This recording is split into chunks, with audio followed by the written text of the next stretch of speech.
Ang kwento natin sa video na ito ay tungkol sa ulilang binata na minamaliit lang ng karamihan dahil wala daw silbi ang ipinagkaloob sa kanyang skill.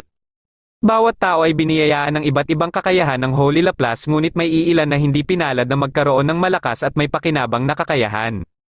At ang isa sa pinaniniwalaan ng karamihan na meron umanong walang silbi na skill ay si Fate Graphite. Nagsimula ang kwento ng tambangan ng mga goblins ang isang karwahe na patungo sana ng Sayfort Kingdom. Sakto namang andito din ang mga grupo ng mga warriors at walang kahirap-hirap nilang naubos ang mga goblins.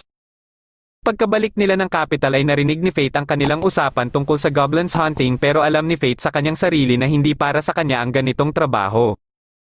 Ito ay dahil meron lang siyang walang silbing skill na tinatawag na gluttony kaya parati na lang maingay ang kanyang sikmura. Nang sumapit na ang hapon ay dumating dito ang Vlerek Siblings at mga miyembro ng Holy Knight na sila Raphael, Hado at Memel. Ang mga ito ang nag-uutos kay Fate na gumawa ng kanilang trabaho na pagbabantay sa palasyo kapalit ng iilang pirasong barya. Nang pinulot ni Fate ang mga barya ay inapakan naman ni Hado ang kanyang kamay at katapos ay tinadyakan pa siya nito. Pero di nagtagal ay dumating dito ang isa ding Holy Knight na si Roxy para uaten ang mga ito. Dahil dito ay napilitan na lang ang mga ito na umalis na dito kaya kaagad na tinulungan ni Roxy si Fate.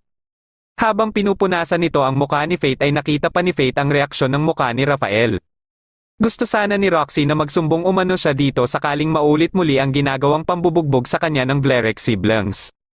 Pero ayaw niya itong madamay dahil baka kung ano pa ang gawin nila Raphael. Katapos niyang kumain sa parati niyang kinakainan ay hindi pa din tumitigil ang ingay sa kanyang sikmura.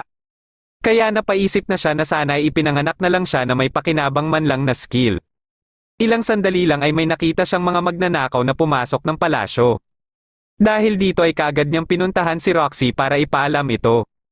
Nakiusap si Roxy sa kanya na magbantay muna dito at mabilis nitong hinanap ang mga magnanakaw. Makalipas ang ilang minuto ay nakita niya ang isang magnanakaw na papalabas. Tatakbo na sana siya pero naisip niya ang tiwalang ibinigay sa kanya ni Roxy kaya napilitan siyang atikihin ang magnanakaw. Kaagad niya itong nailigpit at dito na na-activate ang kanyang gluttony skill. Maliban sa pagtaas ng kanyang stats ay may identify at telepathy skills din ang nadagdag sa kanya. Ilang sandali lang ay dumating dito si Roxy na kaagad hinawakan ang kanyang kamay dahil sa pag-aalala nito sa kanya. Kaya narinig niya ang inner voice nito dahil sa telepathy skill niya. Bilang pasasalamat sa ginawa niyang pagtulong ay inalok siya ni Roxy na magtrabaho sa kanilang pamilya o sa Hart family. Sa una ay nababahala pa siya dahil sa Vlerek Siblings pero dahil gusto niya na ding makawala sa mga ito ay tinanggap niya ang alok ni Roxy. Pagka-uwi niya ay hindi pa siya makapaniwala sa mga pagbabago sa kanyang stats. Naisip niya na gamit ang mga stats na meron siya ay makakaya niya na sigurong tumalo ng mga halimaw. Kaya kinabukasan ng umaga ay nagtingin-tingin siya ng sandata na pwede niyang gamitin. Ngunit dahil 2 piraso ng silver coin lang ang meron siya ay pinapili lang siya na may-ari ng tindahan sa mga patapon ng mga espada. Ginamit niya ang identify para alamin ang stats ng bawat espada. Nang hinawakan niya ang itim na espada ay naalala niya ang sarili niya dito. Bigla itong nagsalita na ikinagulat niya at nang ginamit niya ang identify ay nalaman niya na grid ang pangalan ng espada na ito. Muli itong nagsalita at alam din nito na gluttony ang kanyang skill. Gusto nito na bilhin niya ito dahil marami umano silang pagkakapareho. Nang mabili niya na ito ay kaagad siyang nagtungo sa kinaroroonan ng mga goblins para subukan ito. Sa bawat may naililigpit siyang goblin ay nadadagdagan din ang kanyang skills. Ilang oras din niyang nilabanan ang napakaraming goblins at matagumpay niyang naubos ang mga ito. Hindi siya makapaniwala sa itinaas ng kanyang stats at sa mga nadagdag na mga bagong skills. Bukod dito ay napansin niya na hindi na din tumutunog ang kanyang sikmura. Ayon kay Grid na may kakayahan umano ang gluttony skill na mang-agaw din ng mga skills kaya nakukuha niya ang mga skills ng mga naililigpit niya. Mahirap din na malaman ito ng iba dahil isa ito sa mga skills na sumusuway sa Divine Law. Matapos niyang kunin ang mga tenga ng mga goblins ay ipinagpalit niya ito sa pera. Ilang sandali lang ay may nakabangga siyang lalaki na may bitbit na bata. Nang hinawakan siya ng bata ay nalaman niya na humihingi ito ng tulong. Naisip niya kaagad na dinukot ang batang ito kaya nagpasya siya na sundan ang mga ito. Dinala ang bata sa isang bodega at dito na narinig ni Fate na magiging laruan lang umano ang batang ito ng isang Holy Knight. Ang batang ito pala ay si Sahera mula sa bahay ampunan ng simbahan na kasalukuyan na ding pinaghahanap ng mga madre. Nang umalis saglit ang mandurukot ay mabilis na nilapitan ni Fate si Sahera. Pero nang mapakawala na ito ni Fate ay nasa likod niya na pala ang mandurukot. Alam ni Greed na iniisip ng mandurukot na mas malakas ito kaysa kay Fate kaya sinabihan niya si Fate sa naisip niyang plano. Tumakbo muna sila palayo at nang makakita na sila ng pagkakataon ay dito na umatake si Fate. Nagawa ng mandurukot na makailag pero sa sumunod na atake ni Fate ay napuruhan na ito. Nang tinanong ito ni Fate kung sino ang Holy Knight na tinutukoy nito ay nalaman niya na si Hado pala ito. Pagkalabas nila ay kumain muna sila dahil pareho na din silang nagugutom. Katapos nilang kumain ay inihatid na ni Fate si Sahara sa simbahan. Habang sa bar naman na palaging kinakainan ni Fate ay napag-usapan dito ng barkeep at ng matandang si Ad ang pagkasawi ni Mason na isa ding Holy Knight at siyang ama ni Roxy. Ito ay dahil sa Divine Dragon na nakalaban umano nito sa Galia. Siguradong si Roxy ang papalit bilang head ng Hart family pero nababahala sila dahil si Mason lang ang nakakakontrol ng kaayusan sa Holy Knights lalong-lalo na sa mga Vlerick. Kinabukasan ng umaga ay tumungo na si Fate sa Holy Knight District para sa unang araw niya bilang trabahador ng Hart family. Nang makita niya ang mansyon nila Roxy ay namangha siya sa sobrang laki nito. Ilang sandali lang ay sinalubong siya ni Roxy at katapos ay pinuntahan nila ang libingan ng ama nito. Dito lang niya nalaman na nasawi pala ang ama ni Roxy sa Galia. Ang Galia ay isang kontinente na pinamumugaran na ng mga halimaw. Naiinis si Fate sa kanyang sarili dahil hindi niya alam ang tungkol sa pagkasawi ng ama ni Roxy. Isang linggo ang lumipas habang kausap niya sila Mr. Oliver at Mr. Minerva ay ipinatawag siya ni Roxy kay Haro.